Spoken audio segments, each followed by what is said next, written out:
to the second episode of my new series. In this episode, I want to paint a candle glass from the very beginning to the very end and take you along. It's quite a few stages. Each candle glass that ends up like this has to be burnt in the kiln 5 to 10 times. There's engraving, there's metals, glitter, paint, all kinds of different things that are happening. It takes 4 or 5 hours all in all to paint, and about a week because it has to be burnt during the night after every stage. So in 20 minutes we're going to go through about 5 hours. There's going to be quite a few time lapses while I paint so that we actually manage it in this time. So let's start. So before they end up like this, of course, we start with a simple candle glass. Now, I paint from imagination and memory, meaning that there's no template, there's nothing I go off of. So I simply had the idea of I want it to be night because I want some stars and things like that, and I want a snowstorm. That's all I have decided so far. And the first thing to do is simply to put a thin layer of paint on it, and the trick is to avoid too many lines and too much dust. That's kind of the main thing in the beginning, is just to have a thin layer with nothing on it. So let's just begin.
So, now it's been in the kiln once. We have a wonderful blue color all the way through, and it's possible to do the next step.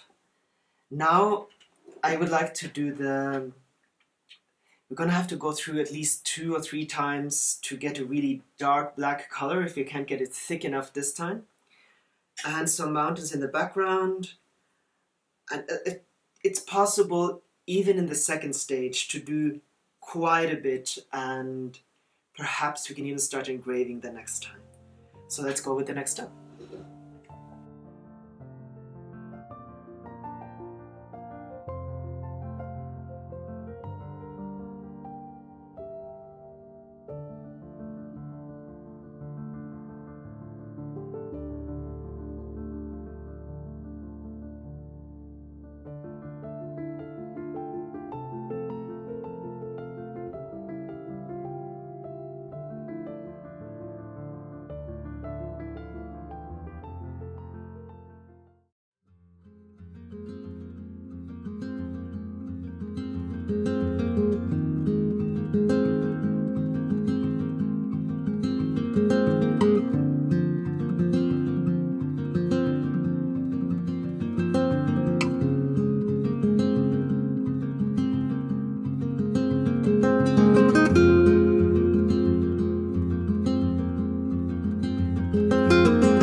So, now after 3 days, the actual work can really begin. It's really only now that we have painted it, is it 3 times? I painted it one more time after we spoke last, so that I could really make it much darker, both up here and below, so that the stars can really start shining. And at this stage, we have quite a lot of the things ready and at the right place so that it's possible to start engraving. And this is my small engraving tool, which can make small little details. And then I have a more heavy-duty Dremer here, which can really do quite large areas. And that's probably what we're going to start with. So what I wanted to do is I wanted to get some stars, I want the wind, and I want a lot of the main things that are going to be in the background so that we can paint on top of it and we can go in and engrave it again. So the mission today is engrave a layer, then paint a layer, back in the kiln, and we'll meet again. So let's have some nice background music because this is going to be loud. I'm going to need a dust mask. So let's start.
Now we have painted, actually engraved and then painted the entire glass once. And it's possible now to go in and actually do some detail work. So of course this is going to be a snowstorm, and that means that it's going to be painted in layers. So what I wanted to do is to paint a few of the trees that are going to be here.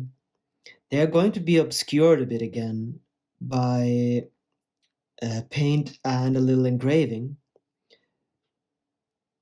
But it's nice to have them here now, and this really is the first time that there's actually any detail work to be done here on this glass.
Alright, now we have arrived at the really interesting parts. It's been in the kiln 4 times, it's been engraved once, and now we really have the outlines. We know how it's going to look. The stars are there.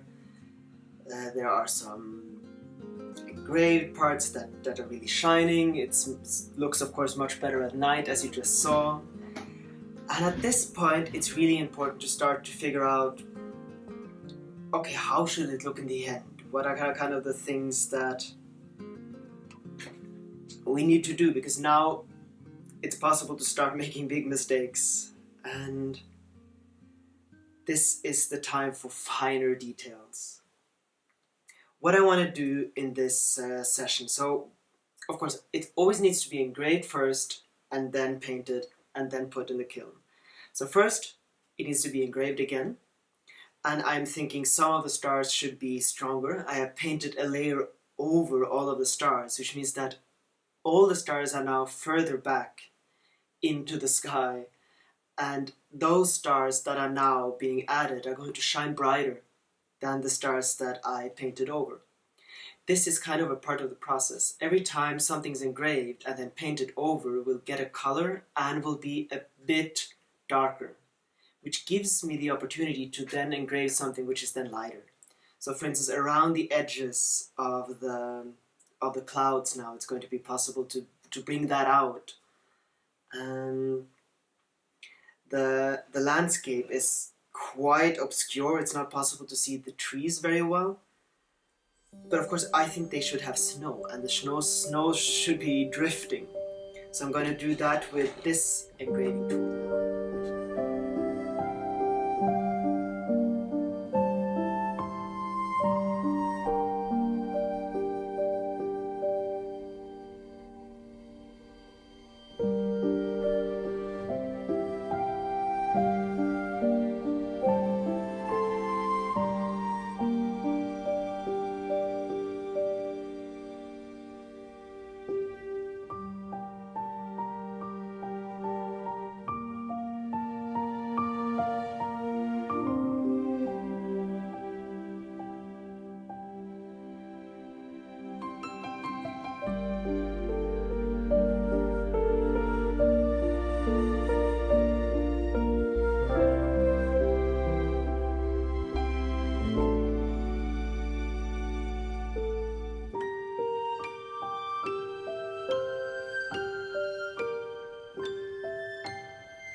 Alright, now, second time engraved. That was quite a lot of work. It's now on to the really, really fine details, so this was quite a lot more work than I had anticipated. It's not so much the time as it is the concentration that it takes, but at the same time, this is really, really the part that's fun. Most fun, at least I think, because this is when it starts to come to life, and I really enjoy this stage of the process. And often I can just continue and continue with this, because I always find that it can be tinier and smaller and more detailed, and that's exactly what we're going to do here, I think. So the next stage is to, well, in some ways do everything again. I'm going to paint a layer on top of everything that we did now. What I want to do though is that now we're nearing the end, and now we can start to do the layers that are going to be there at the very end. I did say I wanted a little bit of that glitter, you know, when you're outside and it's really, really cold and there's new snow and the sun is shining and you get this, or the moon and the stars as in this case, and the snow glitters in all kinds of colors. It's being refracted, and it's green and blue and red and yellow and white. And that glitter I would like on the snow here, just really not incredibly strong, just quite slight glitter on everything, and then quite a bit stronger on top of that again. So this layer is going to be the layer underneath. So we're going to use, I have a lot of different glitters, and I have some silver glitter that is really, really glittery, but I have this, let's see where I have it here. It's called Dusting Iris Blue. And I'm going to show you a close shot here of it. And it's just a very slight shimmer with some blue glitter in it. And we're going to put that on top of the snow here. At the same time, some more shadows and some blacks and so on. And I think it's going to be a really nice effect. On top of that again, we're going to have some darker areas and so on. So let's just do the next layer and then put it in the kiln, and I'll see you here tomorrow. Let's see how everything looks. We're getting very close to really seeing what this is going to be like, this project of ours. And I think some silver for tomorrow is going to be the case around here, but that's a project for another day. Now, that same evening, I realized that I actually had the possibility to do another layer of engraving and a little bit of painting before I started next morning. So I put some stars in on top of the layer of paint, and then I actually started on a moon because I thought I really wanted a light source that could then affect the glitter and everything. And yeah, I just began with the moon. I had a little bit of trouble getting the roundness right, so I painted a cork and pressed it to the glass, and then I had the proper shape for it, and I could continue engraving and get the proper shape. This is often a problem, especially since it's round. It's difficult to get the proper roundness and to get that to stick to the glass, so I often do something of this sort to get that to work properly. Once I had done that and I had the moon kind of the way I wanted it, the landscape, I added some more trees and more details to the glass, I put it in the kiln, and then I went to bed.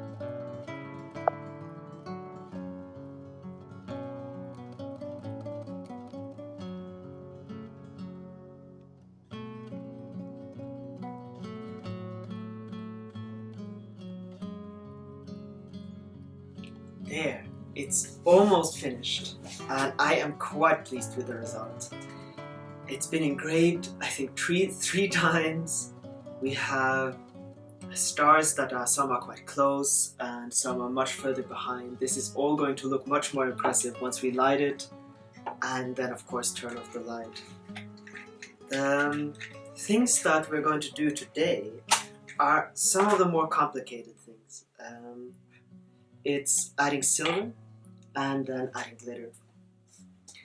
So I had a little bit of trouble with the last time I put it in the kiln. It actually ran a little bit since I'm using this non-drying medium, which is why for this one I'm going to add a little bit of paint before I start with the glitter. But I'm going to do that with some of my other mediums, which means that I'm going to need a completely new set of colors. So if you see me putting out a new glass and then some new colors on that, it's because for the drying oil paints, I can't mix them. They don't mix. And I need my new colors completely on that one so that they don't mix together and then they separate. Because I want some yellows for the moon and I want some more shadows for the landscape. Then we are going to add silver to the top, and it's not actually silver, it's platinum. For some reason silver doesn't work in this way. It's a liquid medium, and in this flask it's a liquid brown color, which is then going to be just added on the top. Once we burn it in the kiln, it's then going to turn into silver. For that I'm going to use this little platform here that I can just put into my electricity here, and it's just going to turn around, and I can just hold my brush like so, and we're going to get a nice, hopefully a nice smooth edge that is then going to turn into silver. After that is done, we are going to go and add some glitter. And the glitter that I'm going to use is, it's going to be a silver glitter and a turquoise glitter. I figured it's night, so I don't want too many different colors actually. And I have a really nice turquoise glitter here and a silver glitter. They need to be mixed with a flux for glass, which is basically just a paint that is see-through. That's going to stick to the glass. That's going to hold the glitter onto the glass afterwards and make it possible for the glitter to shine through. So those are the last few stages on the glass. So we've come quite far, and let's get to some of the absolutely last stages here.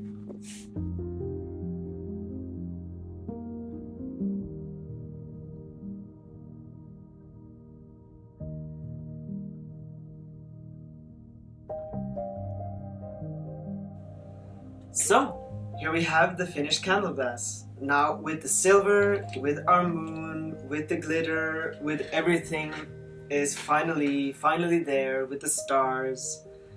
And it's been quite an odyssey. It's taken me all week. We have had it in the kiln 6-7 times, engraved it 3-4 times. But now everything is there. We have done so much work, but this is actually the work that goes into all of my candle glasses, some less and some even more. It's really a process, and it's always so interesting to see how it turns out in the end, because I don't know, and you've seen now on the way how it goes in different directions and how it changes along the way.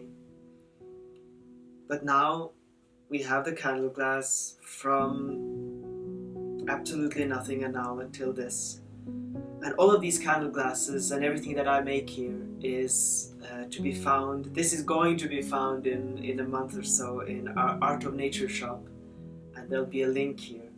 So everything that I do, everything that I create ends up there. Thank you so much for joining me. It's been a lot of fun. It's been a lot of hard work, but that's the way it goes with this. That's a part of it. And I'm quite happy with this candle glass. It really did turn out the way that I hoped it would. And I'll be looking forward to you joining me next time. I am not sure what I'm going to do. Perhaps there'll be a porcelain cup or something like that. Or something completely different. I haven't made up my mind yet. All my focus has been on this glass. So, thank you, and goodbye for now, and I'll see you next time.